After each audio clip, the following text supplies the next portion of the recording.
দামি চালের মুড়ো ঘন্ট তো সবাই খেয়েছো, কিন্তু ঘরোয়া চালের মুড়ো ঘন্ট কেউ খেয়েছো? গরিবের ঘরে মানুষ এইটাই করে খায়। তো আমরাও আজকে এই চাল দিয়েই আমরা বাড়িতে বানিয়ে ফেললাম। ঘরের তো চাল ছিল, এখানে আমি পরিমাণ মতো চাল নিয়ে নিয়েছি, যেটা আমার পরিবারের সবাই খেতে পারবে। তো দেখো এখানে চালটা আমি ভালো করে নিয়ে নিয়েছি, আর চালটা ধুয়ে জল দিয়ে আমি ভিজিয়ে রেখে দিয়েছি। হালকা একটু ভিজে এসছে। আর এখানে দেখো কি নিয়েছি, আলু কেটে নিয়েছি। আর আমি দেবো মুড়োঘণ্টতে আলু, ছোটো ছোটো আলুটা টুকরো করে নিয়েছি, ধুয়ে ভালো করে রেখে দিয়েছি। আর মশলা কি ব্যবহার করছি দেখো, এখানে মশলা নিয়েছি দারচিনি, আর লবঙ্গ, এলাচ, জিরে আর ধনে। সব মশলাগুলো এখানে আমি এক জায়গায় করে রেখে দিয়েছি। মশলাগুলো কি করব দেখো, আলাদা একটা আমি সুন্দর মশলা তৈরি করব বলে এটা আমি ভালো করে ভেজে নেব। খুব লাল করে ভাজলে হবে না, যেন গন্ধ বেরিয়ে যাবে, তো ভালো করে ভেজে তুলে দিচ্ছি। আর এখানে নিয়েছি মাছের মাথা, যেটা 4টে মাথা আছে। লবণ হলুদ আমি এখানে দিয়ে দিয়েছি, লবণ হলুদ দিয়ে মাছের মাথাটা আমি ভালো করে ভেজে নেব। এদিকে আমি মাছের মাথাটা ভাজবো, আর মশলাটাও এদিকে আমি ভাজতে শুরু করে দিয়েছি। আর মাছের মাথাটাও এদিকে আমি ভাজছি, আর ভাজা হয়ে গেলে এগুলো তুলে রেখে দেবো। তারপরে আমি রেসিপিটা বানাবো। তো এইভাবে দেখো আলুটাও আমি কড়াইয়ে আবার ভেজে নিলাম। একটু আলুটা লাল লাল করে ভেজে নিতে হবে। আলুটা তো ভাজতে ভাজতে মোটামুটি সিদ্ধ হয়ে আসে। তো আমরা তো দামি চালের সবাই খাই, কিন্তু ঘরোয়াভাবে কি খেয়েছি বলো? আর এইভাবে দেখো, আর কড়াইয়ের মধ্যে পরিমাণ মতো আবার তেল দিয়ে দিলাম। তেলের মধ্যে দিয়ে দিলাম 2টো তেজপাতা। তেজপাতাটা দেওয়ার পর দিয়ে দেবো কুচনো পেঁয়াজ। এখানে পরিমাণ মতো পেঁয়াজ আমি কেটে নিয়েছি। পেঁয়াজটা দেওয়ার পর দেখো একটু নাড়াচাড়া করে নিচ্ছি। আর পেঁয়াজটা লাল লাল হলেই তবে আমি সব কিছু দেবো আস্তে আস্তে। আর এখানে দিয়ে দিচ্ছি শুকনো লঙ্কা, 2টো শুকনো লঙ্কা আমি ভেঙে দিয়ে দিয়েছি। আর দিয়ে দিচ্ছি 4-5টা কাঁচা লঙ্কা। এখন এগুলো আমি ভালো করে লাল লাল করে ভাজবো। ভাজার পর দেখো এখানে কী কী মশলা আবার আমি নিচ্ছি।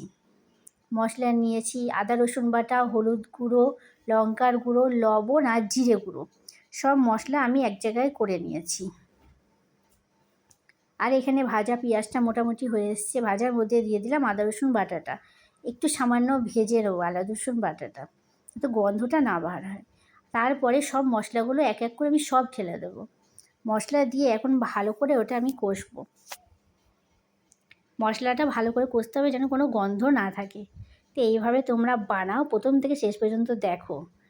তো মোটামুটি মশলাটা আমার কষানো হয়ে গেছে, আর তেলটাও অনেকটা ছেড়ে এসছে দেখো। তার মধ্যে দিয়ে দেবো মাছের মাথাটা। মাছের মাথাটা এখন ভালো করে মশলার সঙ্গে কষবো। আর যতটা একটা গন্ধ বেরোবে সুন্দর, তত খেতে ভালো লাগবে। দামি চাল দেখো সবার কেনার ক্ষমতা হয় না, কারো কেনার ক্ষমতা হয়, আর সব সময় তো থাকেও না হাতের কাছে। ক্ষমতা থাকলেও হাতের কাছে থাকে না। তো হাতের কাছে যে চাল ছিল সে চাল দিয়েই আজকে আমি মুড়োঘণ্টটা বানিয়ে ফেললাম। তো এখানে দেখো মশলাটা তো অনেকটাই কষাকষি হয়ে এসছে, পুরো তেল ছেড়ে এসছে। আর তেল না দিলে কোনো কিছুতেই ভালো লাগে না। এবার দিয়ে দেবো ভিজানো রাখা চাল। চালটা দেখতেই পাচ্ছ অর্ধেকটা মনে হচ্ছে এখানেই হয়ে এসছে ভেজানোর পর। এখন চালটা মাছের মাথা মশলার সঙ্গে ভালো করে কষবো। প্রচণ্ড কষতে হবে, না হলে খেতে ভালো লাগবে না। আর রেসিপিটা তোমাদের যদি ভালো লাগে তোমরা কিন্তু শেয়ার করতে ভুলো না। একটা করে শেয়ার করে দিও, কারণ সবাই কেনা চালের মুড়োঘণ্ট করে, ঘরোয়া চালের করতে চায় না, যে হয়তো ভালো লাগবে না। অনেকটাই হয়ে এসছে দেখো কষানো। তো তারপরে দিয়ে দেবো যে মশলাটা আমি ভেজেছিলাম, ওটা আমি গুঁড়ো করে নিয়েছি হালকা করে, যাতে একটু মুখে লাগে সেইভাবে গুঁড়ো করতে হবে।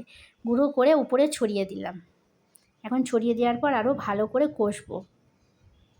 কষার পর দিয়ে দেবো আলু ভেজে রাখা ওর সঙ্গে। আলুটা তো সিদ্ধ হতে হবে, ভাতটাও সিদ্ধ হয়ে যাবে, আলুটাও আমার সিদ্ধ হয়ে যাবে। তো এইভাবে বানাও তোমরা ঘরোয়া চাল দিয়ে, হেভি টেস্ট হবে। আমি না তোমরা করলে বুঝতে পারবে না যে ঘরোয়া চাল দিয়েও এতটা টেস্ট হয়। আমি করে বুঝতে পেরেছি, কেন আমি বাচ্চাদের খাওয়াই, আমি জানি কতটা টেস্ট হয় খেতে ঘরোয়া চালেও। তো এইভাবে বন্ধুরা তোমরা বানাও আর শেয়ার করো, যাতে সবাই এভাবে বানাতে পারে। সবার সব কিছু সামর্থ্য থাকে না, কেউ হয়তো একটা মাছের মাথা থাকলে এটা দিয়েই বাচ্চাদের বানিয়ে দিতে পারবে। পরিমাণ মতো এখন কী করলাম, জল দিয়ে দিলাম। যতটা জল লাগবে ততটাই আমি দেব। আর জলটা দিয়ে কি করব, আমি ঢাকা দিয়ে দেবো। তার হালকা একদম গ্যাস একদম হালকা লো ফ্লেমে দিয়ে দেবো। গ্যাসটা হালকা দেওয়ার পর দেখো উপরে ছড়িয়ে দিচ্ছি চিনি। মোটামুটি তো আমার হয়ে এসছে ওটা, জল পুরো শুকনো হয়ে ঝরঝরা। আর দিয়ে দেবো ঘি। ঘিটা তো মেন। আর কেউ যদি গরম মশলা খেতে চাও তারা গরম মশলা দিতে পারো। আমি ওরকম মশলা, আমি গুঁড়ো মশলা দিয়েছি বলে আর আমি গরম মশলাটা ব্যবহার করলাম না। ঘি আর চিনি দিয়ে ভালো করে এখন নাড়াচাড়া করব। কিন্তু সামান্য একটু রস আমার আছে নিচে, আর ঘিটা চিনিটা মিশে যাবে, রসটাও পুরো শুকিয়ে যাবে। আর অনেকটা ঝরঝরাই হয়ে আসছে আস্তে আস্তে। রসটা যত শুকাবে তত ঝরঝরা হবে। আর মাঝে মাঝেই নাড়তে হবে, তাহলেই খেতে ভালো লাগবে।